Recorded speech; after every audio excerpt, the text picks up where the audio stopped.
Good evening. Good evening, Ajahn.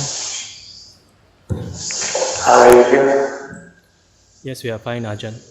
Can Ajahn hear us well? Yes, very clear. Yes, Ajahn, with your permission, we'd like to invite the audience here to pay respects to Ajahn. Please do. I'd like to invite Sangha to pay respects to Tan Ajahn first.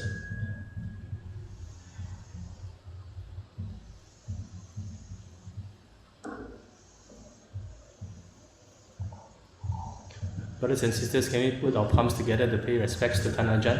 First bow, second bow, third bow. Please be seated. Good evening, Ajahn. We have 53 participants tonight, just about half female and half male.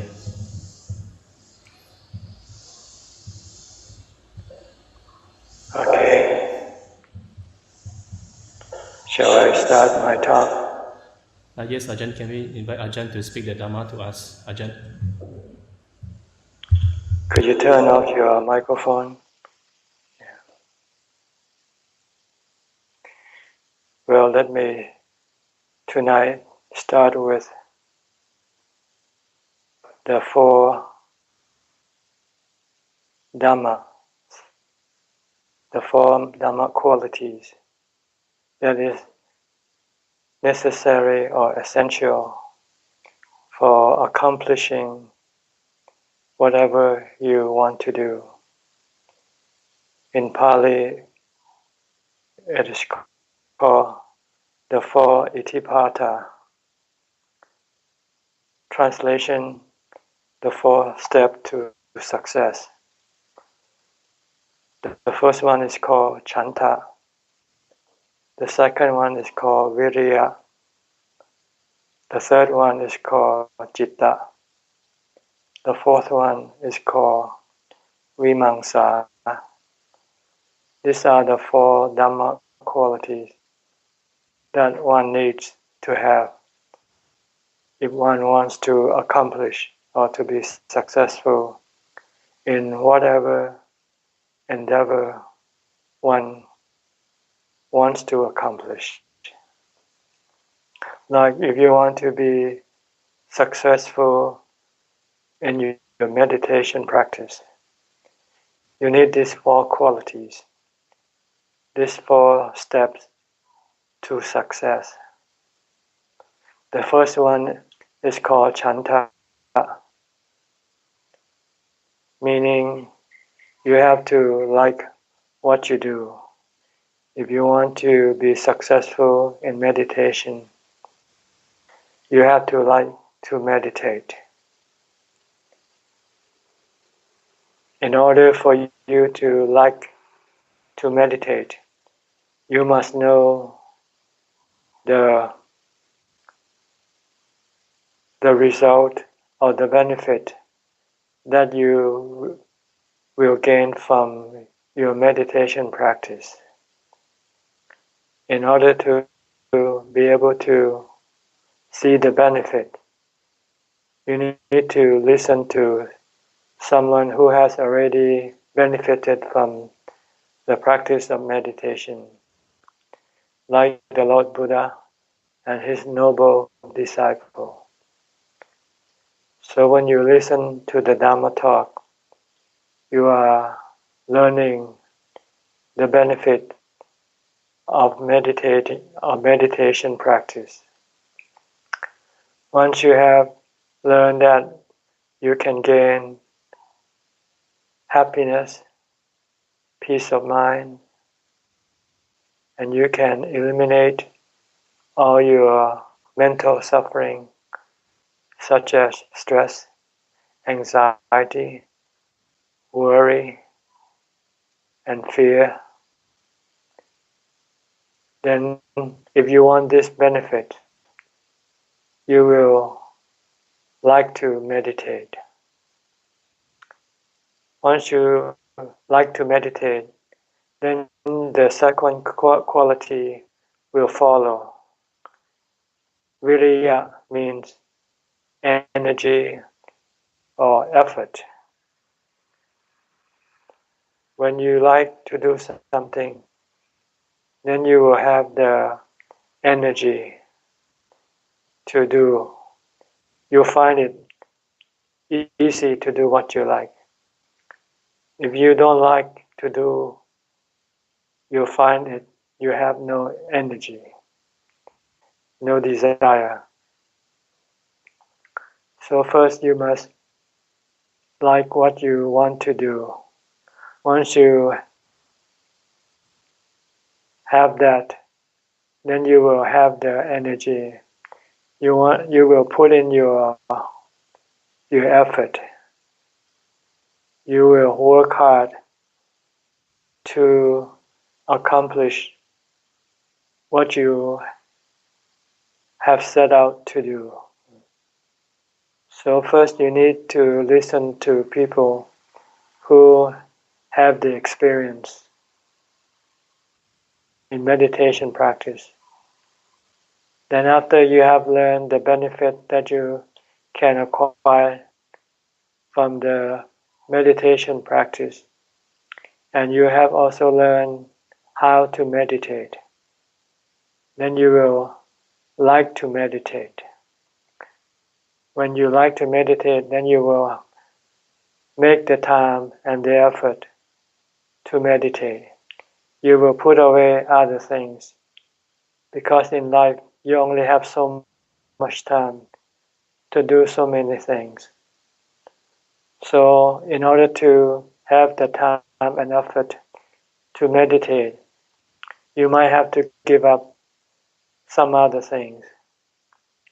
Like tonight, you have to give up some other things that you might normally do. Maybe watching television or going out to some entertainment venue, or do whatever other things that you might want to do. So you will be willing to sacrifice, to give up those activities, so you can come and meditate. So you have chanta, liking what you do, then you will have virya, energy, effort. And then you will also have the third quality, which is citta. Citta means to devote all your time and effort, or most of your time and effort, or as much as you can, to the meditation practice. Because you want to experience the result. You want to experience the benefit that you can get from your meditation practice. Just imagine if you are successful, your mind will be peaceful and calm and happy. And this kind of happiness is better than any kind of happiness that you have ever experienced before. Even if you become rich, become famous, the happiness that you get from being rich and being famous will not be able to compare to the happiness that you have gained from your meditation practice. You have to experience the result of your practice. Then you will have no doubt. Right now, you're just listening. You have not yet experienced the result or the full result. So you might not yet see the benefit. But at least you have heard about it. Now you have to do is to make it happen. In order for you to make it happen, you have to have viriya, you have to put in your time and effort. You have to have citta. You have to devote your entire life to the meditation practice. Devotion. You only want to do meditation. You don't want to do other things. That's what is meant by citta. Your mind is focused only on this thing that you want to do. You will not want to go and do other things. If your friend call you up and ask you to maybe go out and play some sports, like go on playing golf or playing tennis, or go to a theater, to a movie, or go shopping, sightseeing, you will not accept their invitation. You would rather spend that time meditating. This is what is meant by citta. Your mind is solely focused on the thing that you want to do so that you can accomplish and receive the benefit from that thing that you want to do. And the fourth quality is your thought. You will use your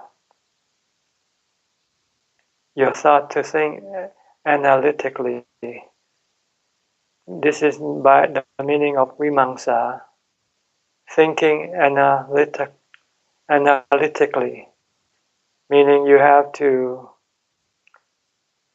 analyze to see how your practice is going, whether you are moving forward or you're not moving forward. You have to analyze to find out what causes your practice to move forward and what causes your practice not to move forward. What causes your practice to fall back. These are the things that you have to analyze so that you can eliminate the things that stop you from going forward and develop the things that will push you forward. The things that will make your meditation practice successful is the development of mindfulness or sati. Sati means mindfulness. Sati here means you have to focus your mind on only one object. You don't want to let your mind think aimlessly. If you need to think, you only think just what you have to. Like you have to think, what am I going to do today? What you have to do, who you have to meet, and so forth. Once you have thought out what you have to do and make the preparation, you should stop thinking and concentrate on your development of mindfulness, which can be developed in several different ways. You can use a mantra like reciting the name of the Buddha, Bhutto, Bhutto, Bhutto, as you go on preparing yourself to go to do whatever you have to do. Or you can use the activity of your body as the point of your focus. Just focus on whatever you're doing at the moment. If you are walking, just focus on walking. If you are taking a shower, just focus on that activity. If you are getting dressed, if you are combing your hair, putting on your shoes, whatever you do, focus on that. Don't let your mind go elsewhere. Don't think about other people or things or places. Just keep focusing on just on the activity of the body. This is called Kaya Kata Sati Patthana. Using the bodily activity as your mindfulness object. If you use the mantra reciting the name of the Buddha, you are using Buddhanusati, developing sati of mindfulness by reciting the mantra, the name of the Buddha. There are other methods. You can reflect on impermanence, such as your body. You can reflect that my body is subjected to aging. My body is subjected to sickness. My body is subjected to death. I am subjected to separation from my loved ones. If you reflect on this truth, it means you are developing mindfulness. And also, for this particular case, you are also developing insight into the nature of the body. If you keep contemplating, keep reflecting on this truth as you go on your daily activities, you can tame your mind, make your mind calm, because you will slow down your desire, slow down your greed. Normally we tend to be greedy, wants to have this and have that. But if we think for a moment that eventually we will die, what's the point of having all these things for? Because when we die, we cannot get anything. We cannot take anything with us. Even this body, we have to leave it behind. The only thing that goes is the mind. So if you use this, you can be developing both mindfulness and insight. And when you have the time to sit and meditate, when you don't have to do anything, you should find a quiet room, some place where you will not be distracted. Sit, close your eyes, and focus on your meditation or your mindfulness object. If you use the mantra, keep reciting the mantra. If you use the movement of the body, the activity of the body, you have to use the breathing. Watch your breath.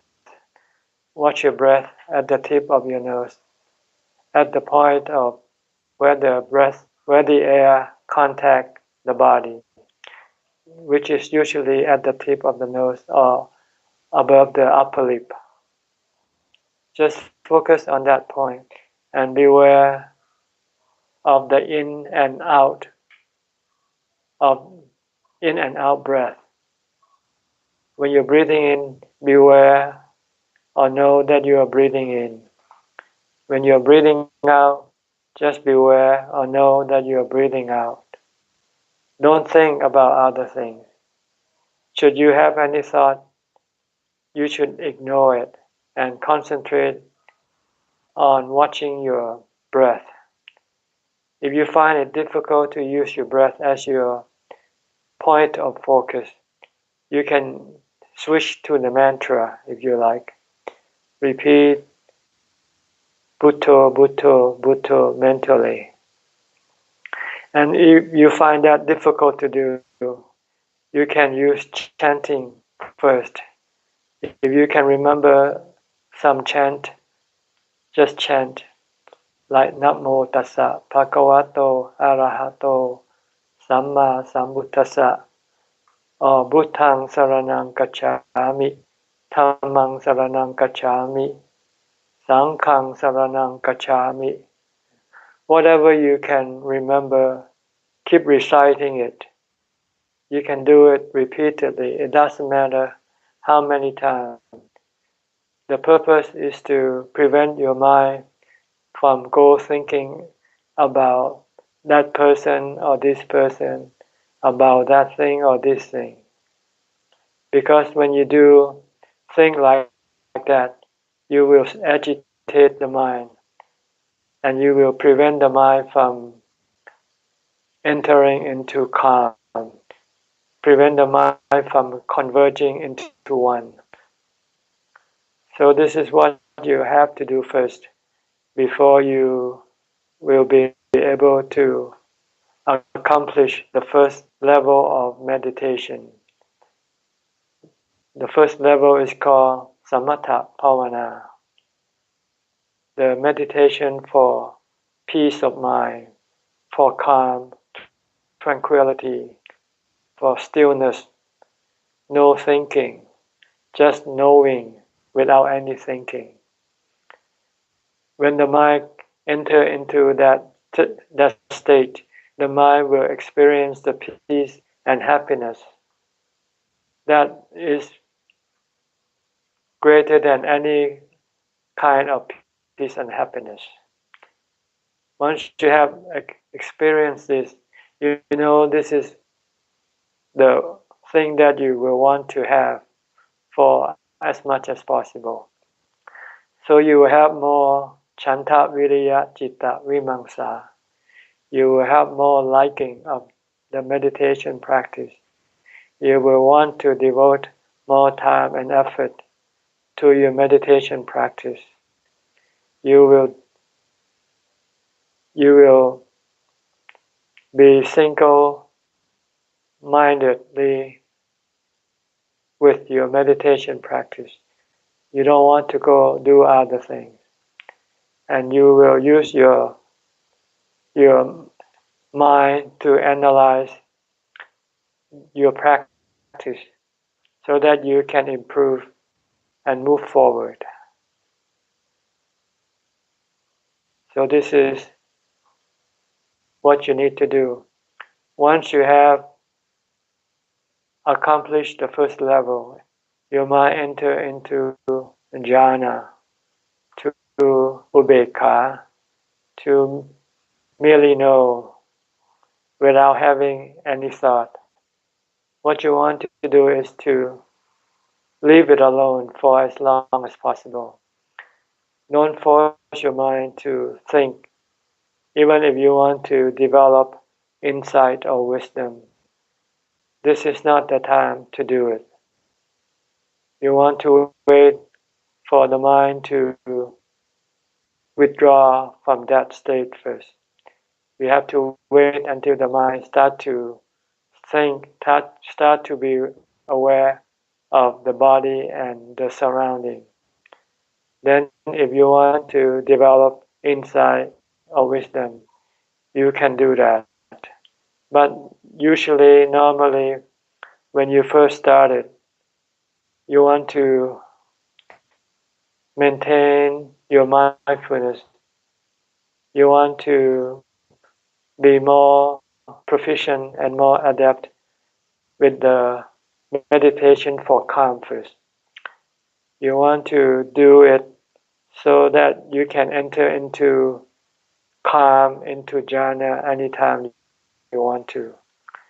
If you come out of jhana and you start to think, and you might think that you are developing insight, maybe your mind can be misled to go think about other things.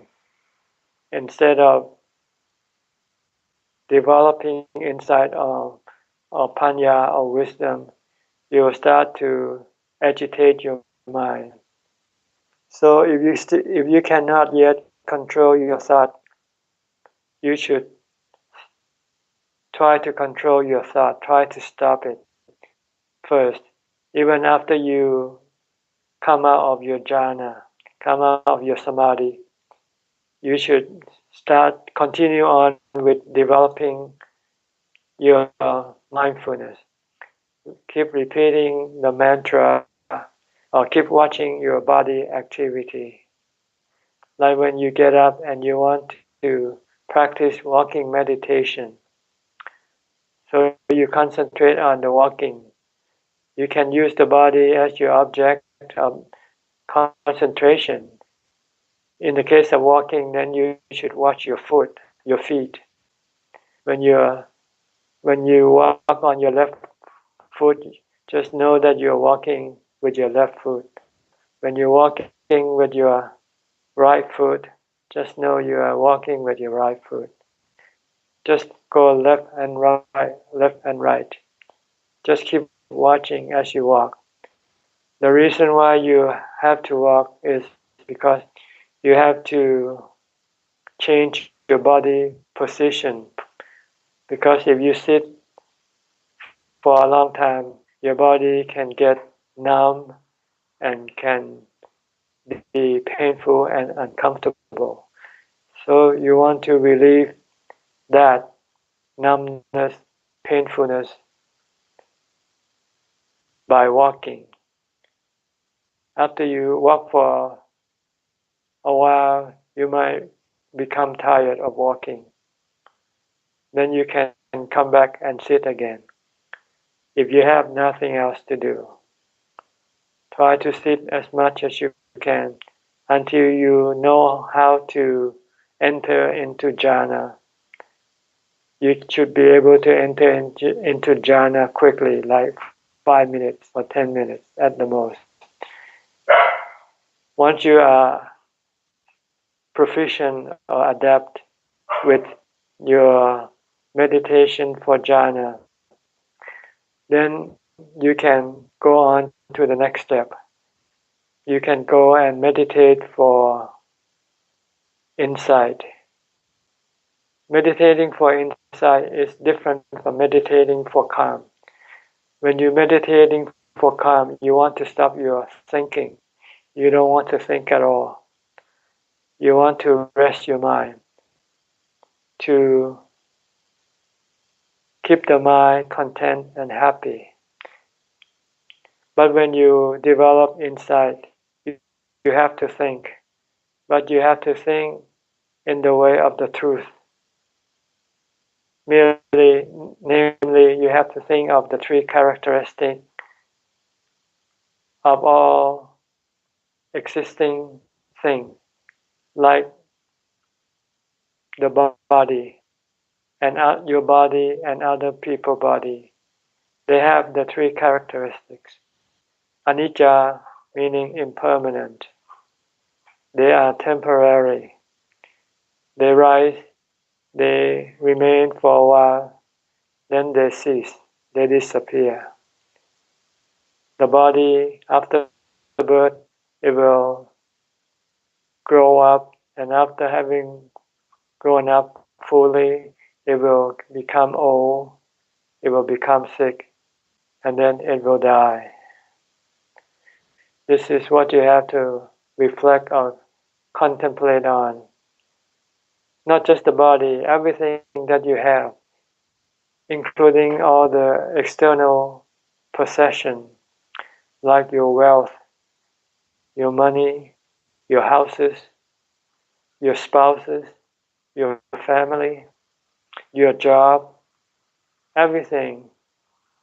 You will eventually have to lose them. If you contemplate and remind yourself that this is what you will have to go through, then your mind will not cling to them. Your mind will prepare for the eventuality when you will have to depart from them. When the mind is ready to depart, prepare to depart by not clinging to them. When the time comes to separate, the mind will do it peacefully. without having any sadness or stress. So this is what you want to do, to teach your mind, to forewarn your mind of the things that will happen in the future. And the future can be any time, because no one can predict when will this thing happen. That's why it is called anatta. You don't know when it's going to happen. You cannot manage them and tell them to leave you at a certain time. Like your body, you cannot say, the body should leave me at the age of 80 or 90 or whatever, because the body can leave you anytime. So you must be prepared by constantly reminding your mind of this truth. Once the mind has fully absorbed this truth, it will not resist the truth. It will not deny the truth. It will accept the truth peacefully. So this is the way of getting rid of your stress and mental suffering, by teaching your mind the truth of everything that you have in your possession, that sooner or later, one day, they will leave you or you will leave them. But you will not leave with sadness, because if you have samadhi, if you have developed jhana, the jhana will protect your mind, will feed your mind with happiness, internal happiness. So losing anything would not affect your mind at all. Your mind will be constantly peaceful and happy. So first you must develop jhana first, in order to have this peace of mind and happiness, so that you can withstand or endure your losses when they happen. These are the two steps that you have to develop if you want to be successful like the Buddha and his enlightened disciple. This is what they did, and this is what they taught us to do. If we follow what they teach and what they did, we will also be like them. We will be free from stress, anxiety, worry, fear. We will always be peaceful and happy, regardless of whatever might happen. Because we know that we don't need anything anymore. We have what we need, what we want is the happiness that arises from peace of mind, the happiness that arises from letting go of everything. So this is what you will have to do. First, you must develop the 4 Itibata: Chanta, Viriya, Chitta, Vimamsa. Chanta is you have to like what you do. Like if you meditate, you have to like to meditate. Then you will have the heart, the mind to put in the time and the effort. You will have viriya, and you will have devotion, citta. You will devote all your time to this practice, and you will think analytically to figure out what is making you moving forward and what is holding you back. For example, right now you can only meditate for a little while, maybe once a week, or if you are more serious, you might meditate every day, but since you still have to go to work, you might only be able to meditate once in the morning before you go to work, and once in the evening when you come home from work before you go to bed. Sometimes you might not feel like doing it because you might feel tired from working. So instead of meditating, you might want to watch a movie instead, just for relaxation. So you'll find that working is the hindrance to your progress because you have little time to meditate. If you want more time, you might have to work less hours. So you might have to be willing to accept lesser income in order to manage your life with lesser income. You might have to spend less. You might have to use less money. So you have to think, what should I do? You might have to give up a certain kind of activity that requires you to spend money. So you can have the time to meditate, so you don't have to work too hard, spend too much time working. This is what we call vimamsa, thinking analytically concerning your practice. What is moving you forward? What is pulling you back? So you must eliminate what is pulling you back and support what is pushing you forward.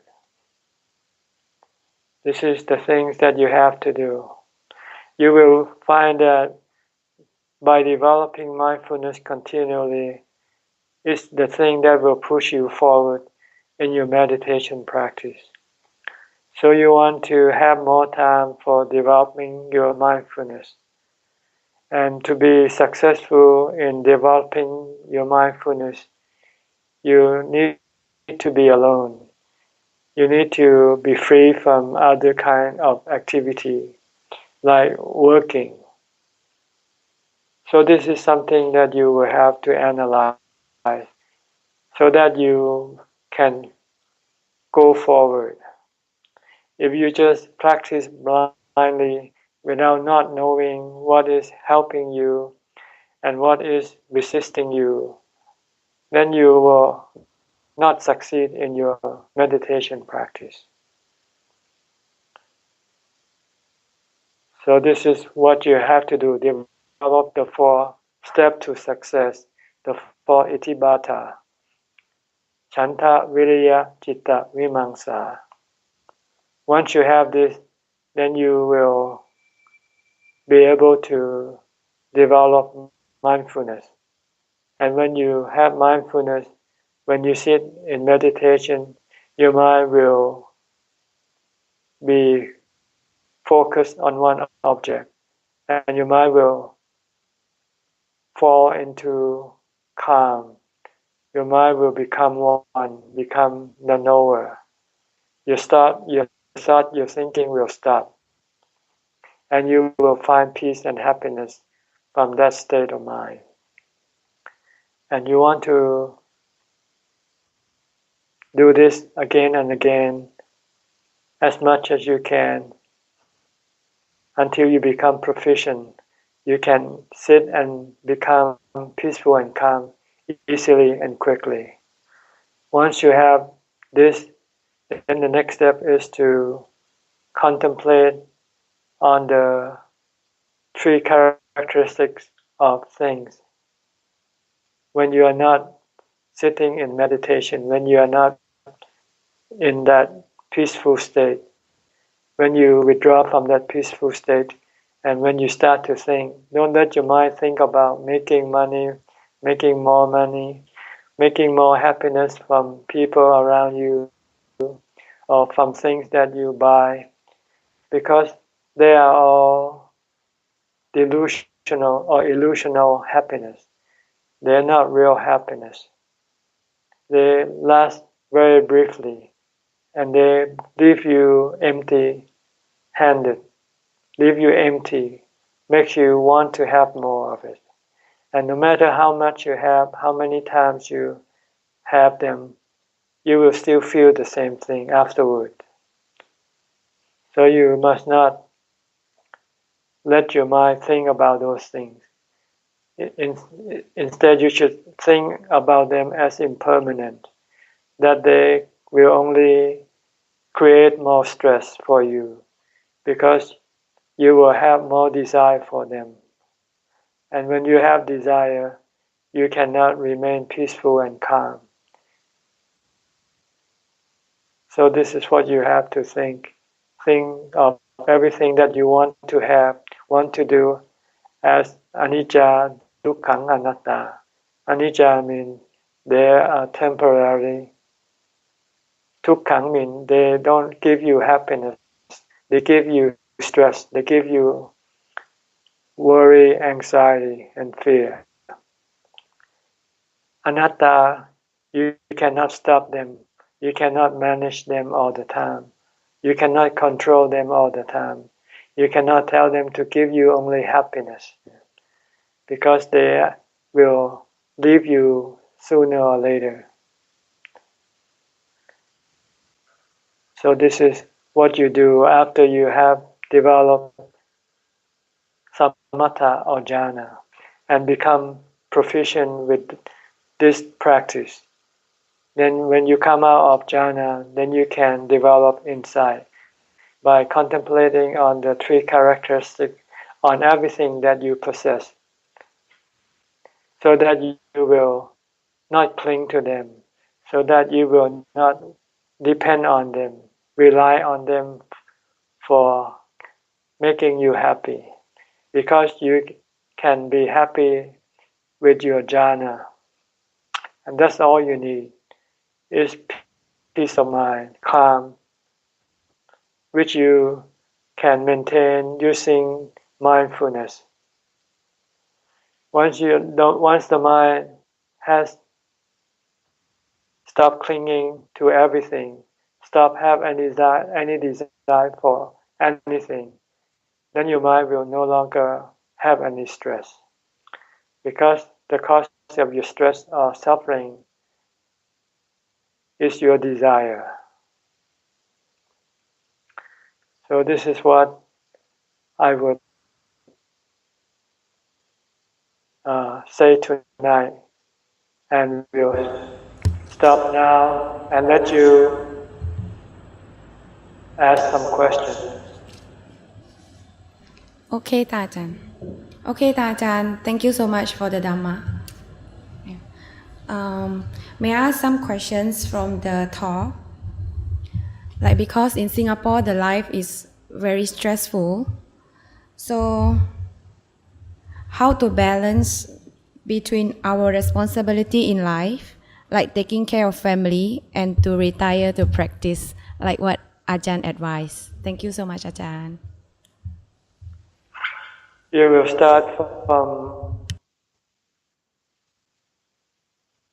start from a small step first. You don't do it suddenly or at one time, totally. Like you still go to work, but you will reduce the amount of time you spend working and spending time making you happy with your bodily activity. You want to slowly reduce them and increase the time for your Dhamma practice. First, you might meditate once a day in the morning or in the evening. Then you might do it twice, and you might extend the session of your meditation practice to longer. First, you might do half an hour, then you might expand it to 1 hour, and so forth. So this is something you will do gradually, and maybe on your day off, You might, instead of going out to have fun with your friends, you might want to devote your day off for the practice of meditation. See if you can have as much time as possible. But if you still have some commitment to your family, you might have to take your family to go shopping or to go sightseeing. You might have to do that. But when you don't have to, then try to have that time for your meditation.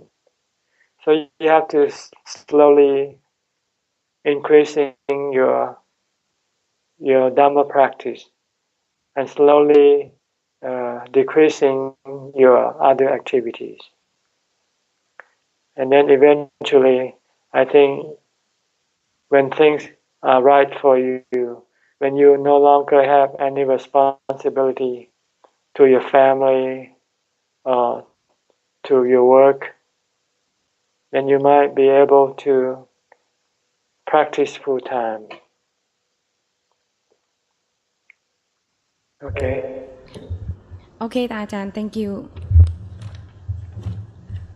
So the next one from the talk also, Ajahn, like Ajahn mentioned about the chanda, which is also mean the desire, liking to do meditation. So how is this different from tanha, which also mean desire, Ajahn? Thank you, Ajahn. Desire are a neutral term. When you apply to things that are beneficial to you, we call it magga, the path to the cessation of suffering. When you apply to the thing that increases your stress, then it's called kilesa or tanha. Like when you have desire to meditate, the result that you get from meditation is peace of mind, which is beneficial to your mind. But when you have the desire to have fun, to go have happiness with your friends, or doing whatever you want to do, you will become addicted to these activities. And when you cannot do it, then you will become unhappy. See? So this is the difference between the word, the meaning of desire. There is beneficial desire and damaging desire. The Buddha teaches us to eliminate the three damaging desires because it causes stress in the mind. But the positive or the beneficial desire, he encourages us to develop. Like the desire to make dana, to give to charity, the desire to keep the 5 precepts, the 8 precepts, the desire to go to the temple, to meditate, to listening to Dhamma talk. These are all beneficial desire. But the desire to have happiness from seeing, hearing, eating, drinking, these are damaging desire because they are like being addicted to drugs. Once you become addicted, you cannot stop. Once you are addicted to drinking coffee, you cannot stop drinking coffee. You have to have coffee to make you happy. When you have no coffee, you are sad, you are not happy.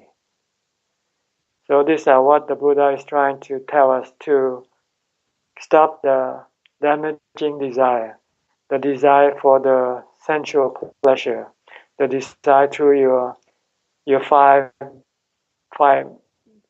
ayatana, the eye, ear, nose, tongue, and body. These are damaging desire.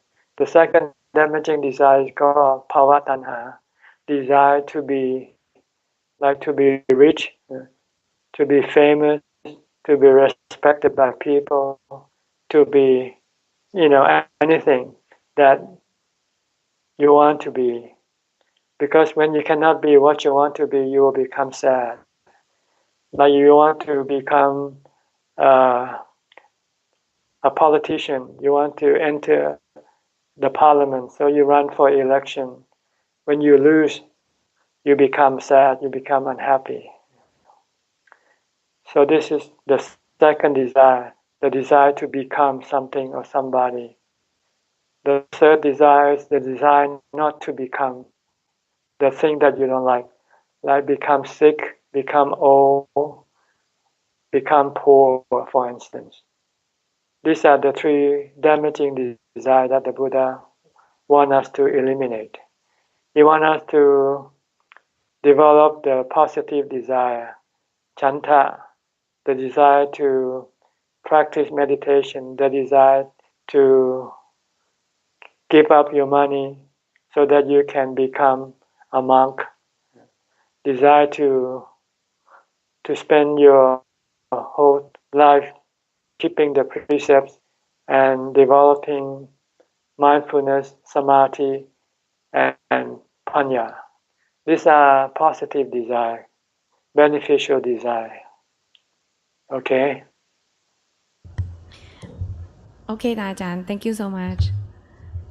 So we move on to the other questions. Is that okay for Ajahn? Go ahead. Okay. So the question is, there is a constant awareness of the arising and ceasing of aggregates, even when I'm not in samadhi. What do I do next, Ajahn? See, when you are aware of the rising and falling of the aggregates, the objective of knowing this is to be aware of the aggregate that you are attached to, such as your body. Are you aware that your body is also arising and ceasing? Your body is constantly evolving, changing, and the eventual final destination of the body is death. This is something that you want to be aware of, so that you can tell your mind to let go, not to cling to the arising and cessation of the body. Because if you cannot let go, when the body has to cease, the mind will become very stressful. So you have to be aware of the object that is to your concern. You don't want to be aware of objects that is not to your concern. And the object that is to your concern is the objects that you consider to belong to you. Anything that belongs to you, you will have the tendency to have the desire for them to be with you all the time. You don't want them to separate from you. So when you have this desire, you are creating stress for your mind. So you want to eliminate this desire by beware that this thing will eventually cease. They will eventually leave you. You will eventually leave them, so that you stop clinging to them. And then when they leave you, you will not feel any stress.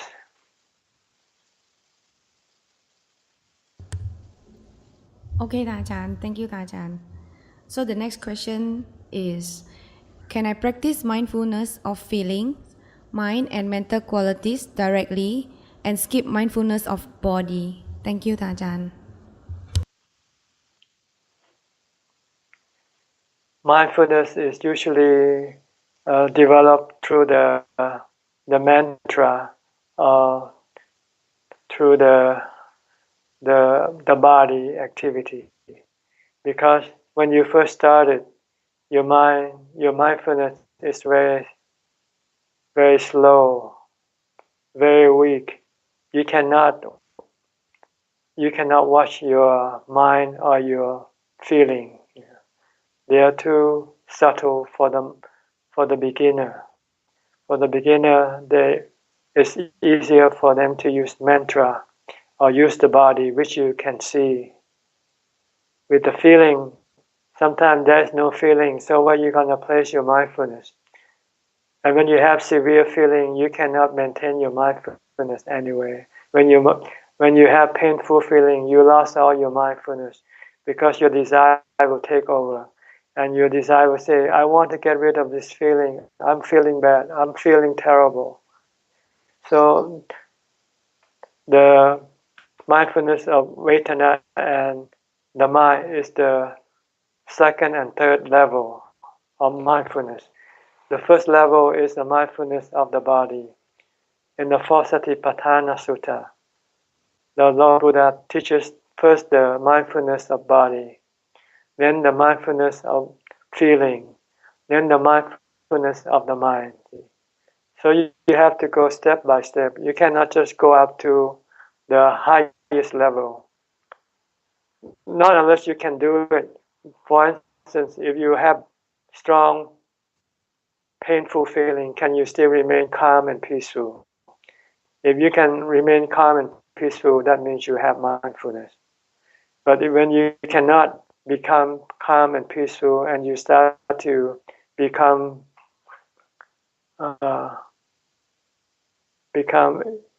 irrational, become erratic, become restless, then it means you don't have the ability to have mindfulness on your feeling yet.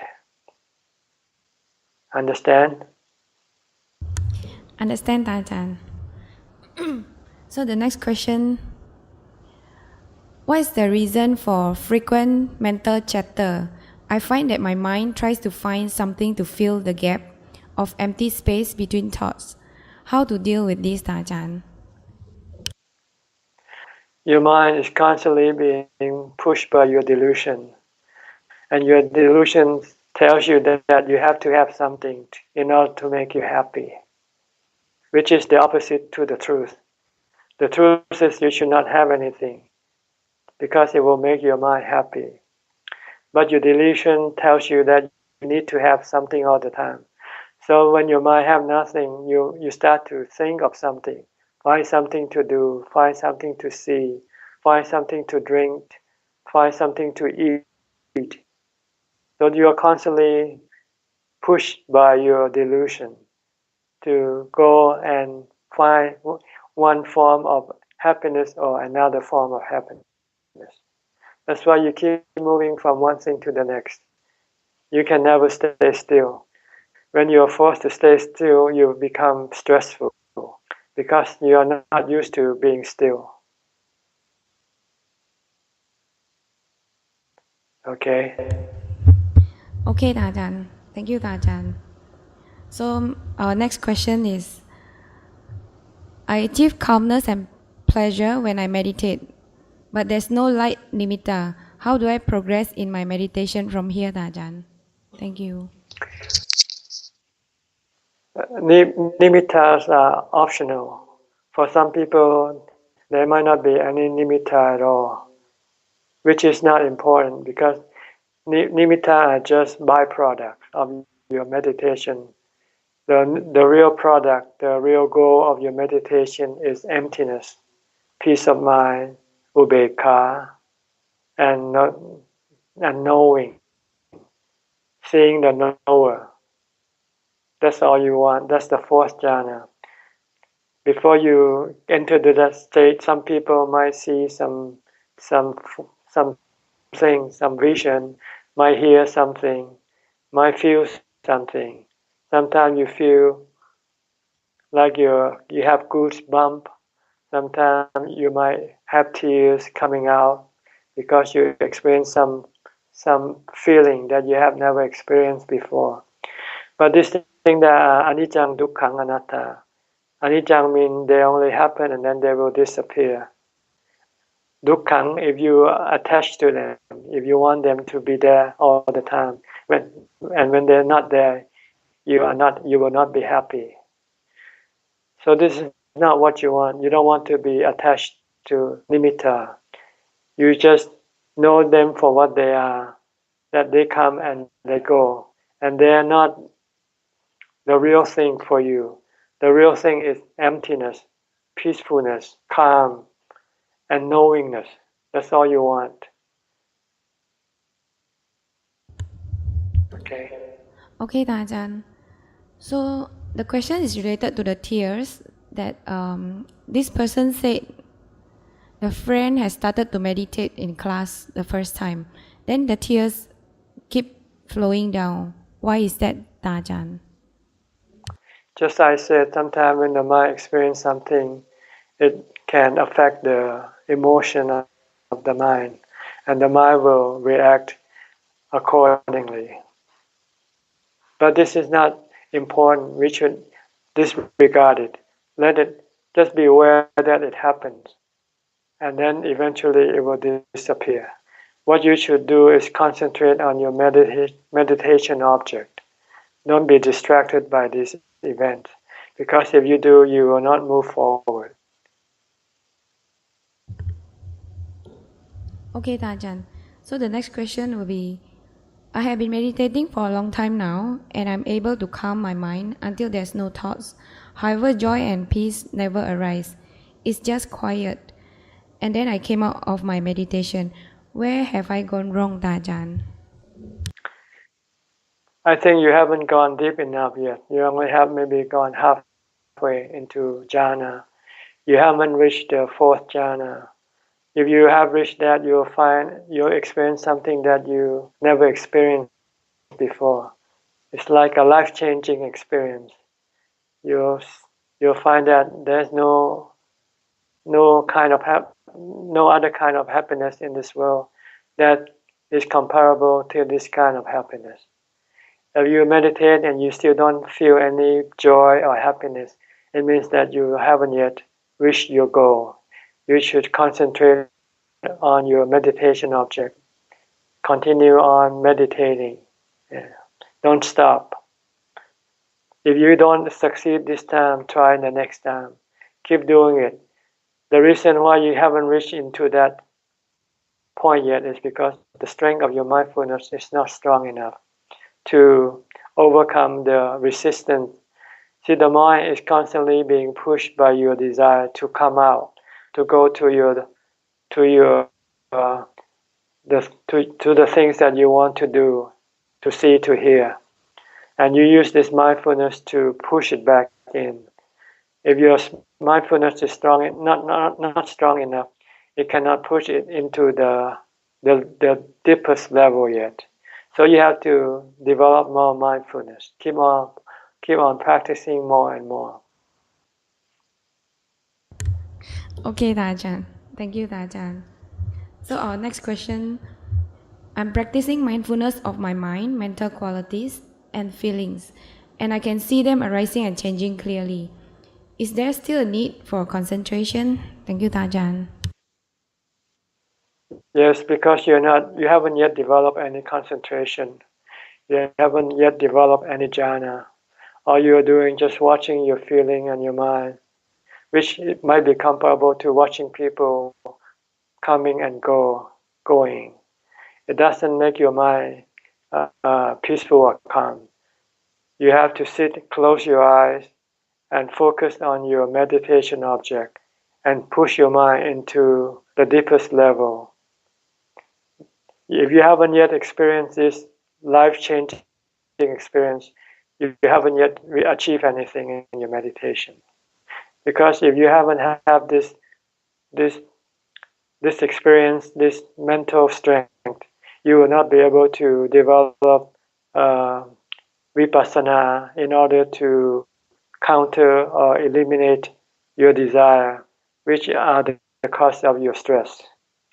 So you need first to have this peace that you achieve from full concentration. Once you have this peace, you have this fullness, you have this happiness, you don't feel like you need anything or want anything. Then when your desire come up, then you can easily get rid of it. Because you know you can live without them. You don't need them. But when you don't have this, then you will not be able to resist your desire. You can be watching your mind, watching your feeling. When you see an ice cream or you see a cup of coffee, you might not be able to resist that desire. Okay, Ajahn. Thank you, Ajahn. So the next question will be, are there any observable characteristics of someone who is an Arya or at least one who has reached a stream entry? Thank you, Ajahn. You have to be that first before you can see the other people, because you need to have a standard to measure someone else. If you haven't have a standard, you cannot measure the other person. So you have to become a Sotapanna before you can know whether the other person is a Sotapanna or not. A Sotapanna cannot tell whether the other person is a Sakidakami or Anagami or an Arahant, because it's higher than them. It's like a student who graduated from high school. He cannot tell a person who graduated from college, because he doesn't know how to measure that person's knowledge yet. So you have to talk to that person also to be able to gauge how much they have achieved. First, you have to achieve first, because if you don't achieve and you talk to them, they can lie to you and you won't know the difference. But don't worry about the other person, whether they are an Arahant or not. It doesn't matter to you really. You should be more concerned about yourself, whether you're an Arahant or not. If you are not, then you should try to make yourself an Arahant. And the way to do it is to follow the teaching of the Buddha. If you listen to the teaching of other monks, and if you're not sure, then don't worry. The Buddha teaches you in the Kalama Sutta already that you don't have to believe what other monks tell you, even if you think they are your teacher.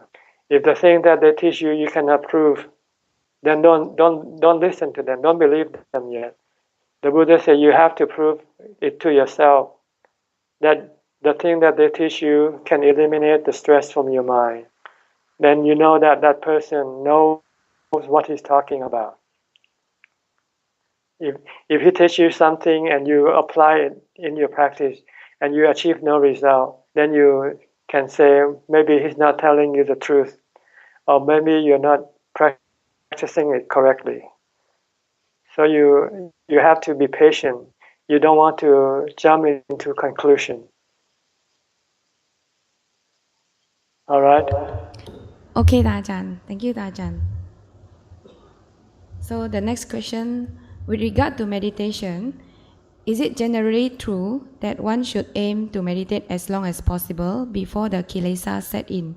For example, after being able to sit for 1 hour, one should try to increase it to 1.5 hours and then 2 hours and so on. Thank you, Ajahn. The amount of time that you will be able to sit depends on the strength of your mindfulness. If you have strong mindfulness, you can sit very long because you can enter into jhana very quickly. Once you're into jhana, it's like you're in timeless zone. You don't know the time because you don't feel anything, and you can sit for a long time that way. But if you haven't entered into jhana, you will have to experience all kinds of distraction, and this can disturb your meditation, and you will not be able to sit for long. So the important thing is to try to develop strong mindfulness first. Try to maintain mindfulness all day long, developing mindfulness all day long. Try to stop thinking about things that you don't need to think about. And then your meditation will improve. It improves correspondingly to the improvement of your mindfulness. Okay, Ajahn. So the next question will be about dana. How can I move up the ladder from dana to bhavana? I like to do dana and I'm doing it wholeheartedly, but I can't sit in meditation. How should I cultivate the bhavana practice from here, Ajahn? Thank you. The reason why you want to do dana is to get rid of your money, your surplus money.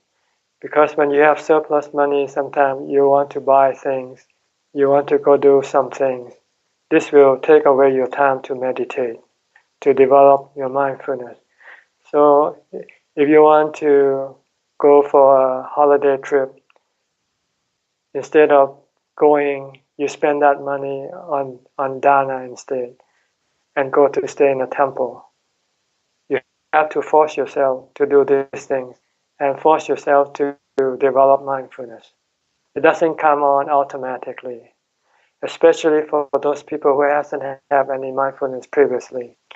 For some other people, they are fortunate, maybe in the past life, they have developed a certain amount of mindfulness. So for them to meditate might be a lot easier than for those who haven't yet developed any mindfulness. If you have no mindfulness at all, then you must force yourself to develop.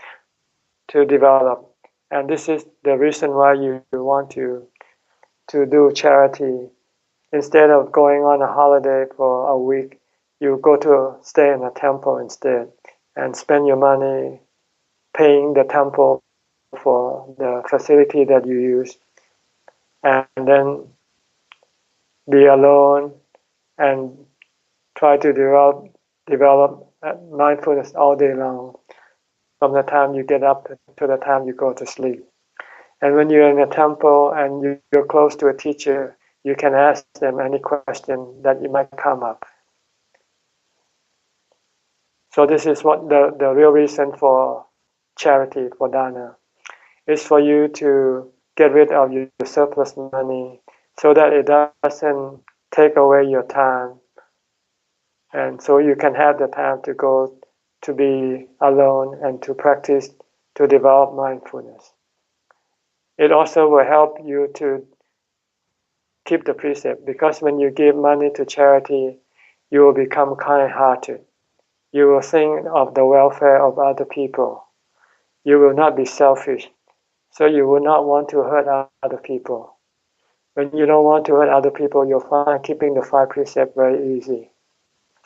But if you only think of yourself, you want to make money a lot so you can spend a lot for yourself, then you will not care for other people. Then you'll find that keeping the precept very difficult, and you'll find it to be a hindrance to your making the money, because you don't want, when you want to make quick and easy money, sometimes you have to cheat, sometimes you have to lie. So this is the purpose of dana, to help you to develop metta, compassion, loving kindness, to be less selfish, so that you will think of the welfare of other people, and then it will make you don't want to hurt them, so you can easily keep the 5 precepts. Once you can keep the 5 precepts, and your mind will become a lot calmer, more peaceful. If you cannot keep the precept, your mind will be constantly agitated by the bad things that you have done. You will feel worried that you might have to be caught, you have to pay for your your karma, your bad karma. So if you can keep the precept, then you won't be doing any bad karma. Then your mind will be peaceful and calm, and it will be a lot easier for you to develop peace and calm, developing mindfulness. Because when you develop mindfulness, you want to go stay in a quiet place to be alone. But if you have done something bad, your conscience will always bother you, especially when you stay in the forest monastery. You might be worried about your bad karma might come and take you to pay for what you have done. So you might not be able to stay alone in a temple if you have bad conscience. So you want to prevent this by keeping the 5 precepts. And in order to be able to keep the 5 precepts, you have to be kind and caring for other people. So you have to give dana, be charitable, and you will then have the time to meditate. If you are selfish, you want to find happiness for yourself, so you go on a holiday instead of going to the temple. So you will never have the time to develop mindfulness. And you will never be able to bhavana successfully. Okay, Tajan. Thank you, Tajan. So our next question. When I dana $5 or $10, my ego and attachment is small. But when I make donation of like $1,000, my ego and attachment is also getting bigger. And it's also applied to when I spend time in temple helping for an hour, so my ego is smaller. And when I spend time to help like more hours, so my ego is bigger. So how should I train myself in order to eliminate or reduce ego and to cultivate detachment from the dana that I make? Thank you, Tajan. When you do dana, you must do it altruistically. You don't want anything in return. You just want to feel good, that's all. People sometimes mistake, they think that by giving to charity, especially during the Buddhist people, they think giving to charity will make them richer, will have a happier, better life. This is not the result that you will get from giving to charity. The result is to give you more a sense of well-being, a sense of fullness, a sense of goodness in yourself, that you have done something selfless. You want to eliminate your ego. Giving dana is one way of cutting down your ego. So you find it hard because the more you give, your ego will become stronger in resisting your giving. But if you can win, then you means you have moved forward. See, so for instance, if you're used to giving $5 and you want to give $10 and you find it difficult, you must force yourself to do it. If you can do it, then you'll feel much better than giving the $5. And the next time you want to give more than that. And you can do this by asking yourself, do you really need to keep this money or not? If you don't need to keep the money, why keep it for? If you're not going to use it anyway, when you die, you cannot take it with you. Why not give it away? When you give it away, you will have a better sense of feeling in yourself. You will feel more, you will feel proud of yourself, that you have done something that you could not do before. You should also think of the great people like the Lord Buddha. All these people, they all have to give everything that they have. The Buddha was a prince, and he was willing to give up his princely life and go live like a beggar. If he cannot do this, he could not become a Buddha. If you want to be able to meditate and successful in your meditation, you have to be willing to give up everything. So by giving gradually at first, it's just a step-by-step approach to get you more accustomed to giving, to sacrificing, to letting go of your attachment, to eliminate your ego. These are the things that is important if you want to move forward. Okay? Okay, Tajan. Thank you, Tajan. So our next question, intuition or gut feel, is there any mention in the Dhamma with regard to this? What is their equivalent in Buddhism? Thank you, Tajan. See, whatever you think or you feel, they are the products of your past karma. This is the equivalent. The way you have certain intuition, that's because you have been doing something or feeling something or thinking about something until it becomes second nature. Sometimes it's hidden in your subconsciousness. Sometimes it will suddenly come up if there's something that triggers it to come up. But they are all considered to be the result of your past karma, good and bad. Do I answer the question? Yes, Tajan. So our next question is, What will Ajahn advise be for someone who is about to die? Will Ajahn advice be different if the advice is given to a meditator and a non-meditator? Thank you, Ajahn. Well, it depends on how much the person can do. If he cannot meditate, if he cannot understand the three characteristics, if you tell them that the body is not you, it doesn't belong to you, you have to give it up. If they cannot do this, then you might ask them to calm their mind, stop thinking about death, just chanting or use a mantra. If they cannot do this, maybe listen to a Dhamma talk, just to get their mind away from thinking about death, because they are not ready for death yet.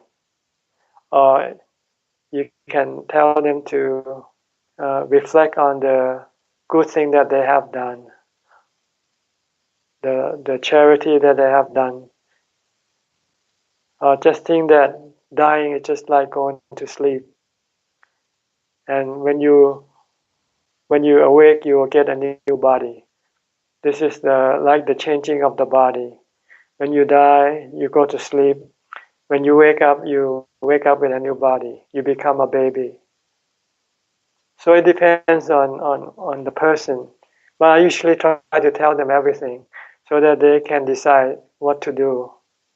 Because sometimes I cannot tell what they need. So I try to tell them many different ways.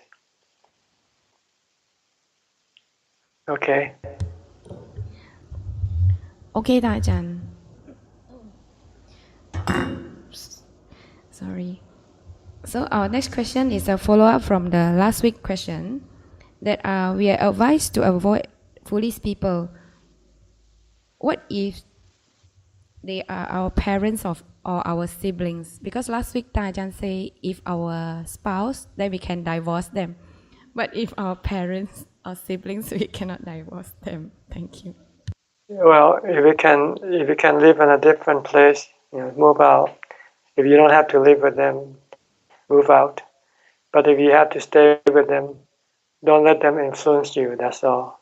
If they want to tell you to do things that you know is not good, you just don't have to do it. It's not disrespectful or not grateful. If your parents tell you to cheat or lie, you don't have to do it. If they ask you to drink alcohol, you don't have to do it. You can live with people, but you must not let them influence you to go in the wrong way. But it will be easier just not to live with them. But if you have to live with them, then you just have to make sure that you don't let them influence you or lead you to go into the wrong way. Okay? Okay, Ajahn. So our next question. Sometimes I'm affected by doubt. What I mean is occasionally when I make a decision about something, then thereafter some time the thought will arise questioning the decision that I have made, trying to convince me that I made the wrong decision. Why is this, Ajahn? Because when you do, you're not sure what you're doing. You don't know the reason behind doing it. So before you do anything, you should think carefully. Make sure you know exactly what you expect from your action.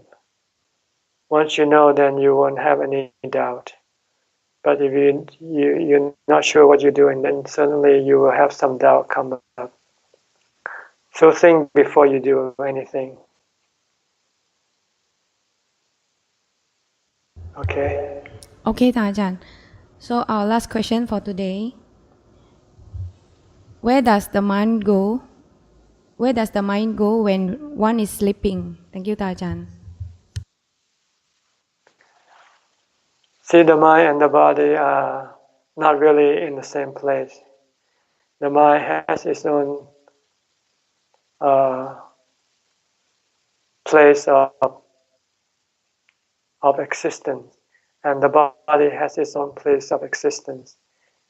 Let me give you an example. The mind is like the controller of a spacecraft. You send a spacecraft into space. The controller is on Earth, while the spacecraft is in space. But you communicate through radio wave. This is the same way the mind communicates with the body through what we call vijnana. Vijnana will receive all the data from the body, such as the eyes, ears, nose, tongue, and mind. And then the mind will then use sankhara, which is thinking, to instruct the body what to do. So the mind is in what we call in the celestial world, or in the spiritual world, while the body is in the physical world. The mind is in contact with the body through the vijnana. So this is like the spacecraft and the controller. The controller stay on Earth while the spacecraft is in space. So when the body goes to sleep, it means that the mind and the body stop communicating temporarily. So the mind sometimes will go to do whatever it likes to do. Sometimes it will think of the past. It will go into some places that it might have visited before. It depends. You don't know. Like when you dream, sometimes you're not sure what you're dreaming about, whether you dream about this life or last life. Yeah. Or sometimes you don't dream at all. Sometimes the mind just wants to rest. It stops thinking. But the mind and the body is never in the same place. Should anything happen to the body now, should there be a nuclear bomb in Singapore right now and all the bodies are all incinerated, the mind will still remain the same. The mind of everybody will remain the same. The mind is indestructible because the mind is not in this world. Even if this world should explode and this world no longer exists, the mind is still existing. And the mind, if it has any desire, it will go look for a new body in a different earth, in a different world. Like the people who have a spacecraft, if they lose this spacecraft, they'll build a new spacecraft, and then they'll send a new spacecraft into space to explore some more. So this is like the body and the mind. Understand? Understand, Ajahn. So that will be our last question for today. Thank you for the Dhamma and then answering all our questions and our doubts. So today we have Sebastian here with us. He would like to say something. Can I see his face? I've never seen him. Yeah, Ajahn. Okay, please. Okay, this is Sebastian. How are you? Good. Feeling well. I thought I should. Have you have full recovery? Yes, Kap. But it'll take another few more months at least, Kap. But I thought I should say hello and thank you very much for helping us and for your compassion to teach all of us here. Thank you so much, Kap. Okay. Glad to see you. Thank you. Glad to. Hope you get well. Kap. Thank you, Kap. Okay. Thank you, Ajahn. Finally. Okay, finally, let me remind you that you are the mind, that you are not the body. Don't worry about the body. You will lose your body one day. So take care of your mind. And the way to take care of the mind is to bhavana, to develop mindfulness, samadhi, and panya. That's all you have to do, because the mind will be with you all the time. The mind is your real possession. But right now, it doesn't have that thing to look after it. It doesn't have the Dhamma necessary to make the mind peaceful and calm and wise. The mind is still deluded. The mind still thinks the body is the mind. So this is what you want to do. When you bhavana, you will eventually get to the state where you'll see the mind and the body are two separate things. In the meantime, just keep reminding yourself that I'm not the body. I'm gonna lose the body one day, sooner or later. But losing the body is not important because I can always get a new body. I have lost so many bodies before. So don't worry about losing the body. Worry about not having the Dhamma to look after your mind. Okay, I'll give you the Anumodana. ยะถาวาริวาหาปุราปาริปุเรนติสาครังเอวเมวะอิโตทินังเปตานังอุปกัปปติอิชิตังปัจิตังตุมหังคิปะเมวะสมิจจตุสัพเพปุเรนตุสังกปาจันโทปนะระโสยะถามณิโชติระโสยะถาสัพพิติโยวิวัจจันตุสัพพโรโควินัสตุมาเตภวัตวันตรายโยสุขีทีขายุโกภวะอภิวาทนาสีลิสะนิจังวุธาปจายโนจตารโหธรรมาวาทานติอายุวโนสุขังภาลัง สาธุสาธุท่านอาจารย์ Okay. Yeah, we'll invite Sangha to pay respect to ท่านอาจารย์ first ท่านอาจารย์ Go ahead.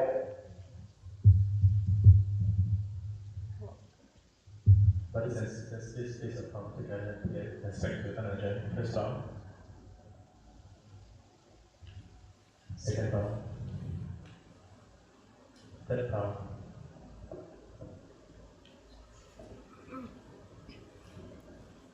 Okay. Good night. Good night ท่าน May อาจารย์ Dhamma be in your doing. Good night ท่านอาจารย์ thank you so much